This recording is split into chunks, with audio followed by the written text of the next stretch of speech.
Welcome back, everyone. A key focus of positive populism is reforming government and politics so the people's interests come first and not those of the big donors and the insiders with the right connections. A new bipartisan effort to do that is the Go to Washington, Go to Work Act of 2018. The measure was introduced by two congressmen, Democrat Rick Nolan of Minnesota and our guest tonight, Republican Mike Callaghan. So, tell us all about it. It's a simple idea. On this show, Steve, you've obviously been instrumental in exposing the way in which money fuels the swamp in Washington, D.C., and special interests wield a lot of money. But I actually think there's a more simple and more insidious way in which money fuels corruption, and it's that the constant demands of fundraising are such that it crowds out all the time you need to actually do the job of legislating. You literally mean that there's members of Congress spend so much time raising money. Yeah, I think that's they can't do any work. I think that's the big problem. Give us a sense of the amount of time. You know, what's it varies from member to member. I would venture to say most members spend upwards of 50% of their time raising money. And so this is a simple bill that would say while Congress they're in Washington, supposed to be working. Yeah, that you couldn't raise money. You couldn't run across the street to go call for 3 hours while you should be showing up to your committee assignment, listening to the testimony of the witnesses. Just do an experiment. Turn on C-SPAN. Particularly if you're having trouble sleeping. Turn on C-SPAN, right, and you'll see someone giving a speech to an empty house nobody chamber. behind them. Yeah. Because it's no all one's theater. listening. It's performance. Including Schumer. Kabuki theater, and then they'll go across the street and raise money. And I listen. I know I'm new. I know this probably sounds incredibly naive to people far smarter than me, like Victor. But at the end of the day, the demands of fundraising grow ever more onerous, and they crowd out the time you need to actually try and legislate and get stuff done, which is a difficult endeavor. So let's just be really clear with the audience. So your bill will stop. Actually make it, illegal for members of Congress to raise money while they're... While Congress is in session. So we're not saying you... Let me play devil's advocate. Sure. So if I'm going to object to this, I'm going to say, well, maybe they just don't raise money. They get constituents who say, do you know about this issue? And they get informed. Mm-hmm. And second, so they have challengers. And so in your bill, as I understand it, the challengers would also be restricted from this, the days incumbents could not campaign, challengers couldn't. Mm-hmm. But time is money. Yeah. And under Citizens United, the Supreme Court's already said the federal government can't go in and tell you how to spend your money. Mm-hmm. So for a person who's not in Congress, the government was going to be telling a challenger, say a businessman who wants to run for Congress, by the way, on this day you can campaign, and on this day you can't. Mm-hmm. I don't think that's going to be constitutional. All right, well, hang on, let's hold the response for a second. Let's see what Tammy's got to think. Well, that was one of my main issues as well, is that the bill it tells people who are challengers that they can't raise money. One of the biggest problems, of course, is the money differential, is that incumbents have these gigantic war chests, and newbies coming in have not a lot of anything, and they really do have to fundraise. So here you've got somebody who might have millions of dollars in a war chest, and some new person wanting to come up, and they've got to really raise money every day and even be, remotely competitive. And so that alone becomes problematic. I would suggest maybe a good way to start, and I think this is a great conversation, but another way to start is they're already only working 2 or 3 days a week.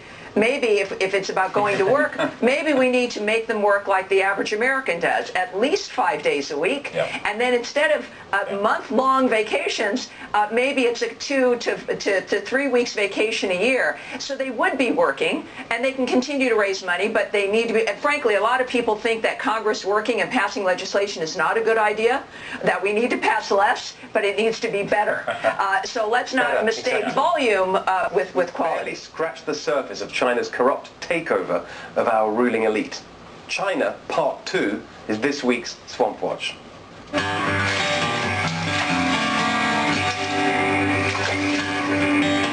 Last week we told you about lobbying firms hired by Chinese state-owned or government-backed businesses and organizations to push their interests in Washington, D.C. But to really understand the swampiness in all its glory, you need to know the names behind these lobbying firms, the actual lobbyists who are selling their own government experience, paid for by you, the taxpayer, remember, to help foreign governments, and in the case of China, America's #1 enemy. We told you last week that the Chinese state-owned company Sinopec Group hired Cowen Strategies to fix meetings with members of Congress. Who's behind Cowen Strategies? Someone called Mark Cowen. From 1990 to 92, he worked as a commissioner in the Department of Labor. In 1993, he joined the CIA, working there for 7 years, before deciding to cash in on his experience and contacts by becoming a lobbyist. He worked at 4 different firms, including a 12-year stint at Patton Boggs, which would later become the infamous Squire Patton Boggs. And since 2013, he's been running his own lobbying outfit, Cowen Strategies. We also told you about Capital Counsel, which has earned $100,000 so far this year on a contract with the China-US Exchange Foundation, or CUSEF, an organization working to promote Chinese interests both by hiring lobbyists and funding research at prominent DC think tanks. Now, why on earth would China hire Capital Counsel? Was it because of Jennifer Bang, who served 10 years as legislative director for Republican Congressman Ander Crenshaw, a member of the powerful House Appropriations Committee? Or was it because of Aaron Cohen, who worked as a policy advisor and then chief of staff to disgraced former GOP Senator John Ensign? Perhaps it was Capital Counsel's Bob Brooks that sealed the deal. He was chief of staff to former Republican Congressman Jim McCreary, a member of the influential House Ways and Means Committee. But wait, Capital Counsel offers insider connections even better than Congressman Jim McCreary's chief of staff. They now offer the services of Congressman McCreary.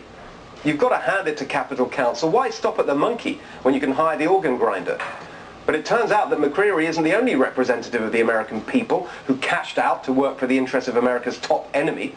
Former Arizona Congressman Matt Salmon chaired the Asia and Pacific Subcommittee on the House Foreign Relations Committee before leaving Congress to become Vice President of Government Affairs at Arizona State University. Arizona State is home to a Confucius Institute, an enterprise funded by China to push its agenda on American campuses. In response to critics of the institute, Salmon argued the United States should work with China, not against them. But they are working against us, and Congressman Salmon is helping them. Perhaps the single biggest help China got from America in recent years was its entry into the world trading system and being awarded most favored nation trading status. Guess who was one of the leading advocates for that in Congress at the time? You know him well. It was good old John Boehner. When the US was approaching a debt ceiling, Boehner even argued that we ought to prioritize our debts to China over paying US troops. I've said it before and I'll say it again tonight. What the hell does a foreign government need lobbyists for? Isn't that the whole point of ambassadors and embassies, to represent a country's interests? The only conclusion we can draw is that the swamp is more powerful than government. China knows it can accomplish more through lobbying than diplomacy. But that only works because our elected officials allow it to work, because they agree to meet with all these foreign government lobbyists. So the real question is, who is meeting with them and what are they discussing? We called 30 members of Congress in both parties and both houses and asked a simple question. Have you ever met with a lobbyist representing the Chinese government, a Chinese state-owned enterprise, or a non-profit organization promoting Chinese interests? Every single one refused to answer.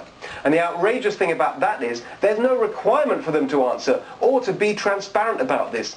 They're your representatives, paid with your money to represent your interests, and yet there is absolutely zero requirement for them to disclose which lobbyists they're meeting with and what they're discussing. By the way, here are some of the things they do have to disclose: their financial assets and personal income, positions with non-governmental organizations, campaign donations, travel expenses, legal expenses, gifts, staff salaries, and office expenditures. They're required by law to disclose how many Keurig coffee cups or paper clips they buy, but they're not required to disclose the lobbyists they meet with who are pushing the interests of a hostile foreign power that hacks our infrastructure, steals our technology, spies on our intelligence, names their dictator president for life, and has a publicly stated aim of world domination. China is the #1 enemy of the United States. It is outrageous that we allow them to undermine our democracy by infiltrating the swamp and manipulating our leaders.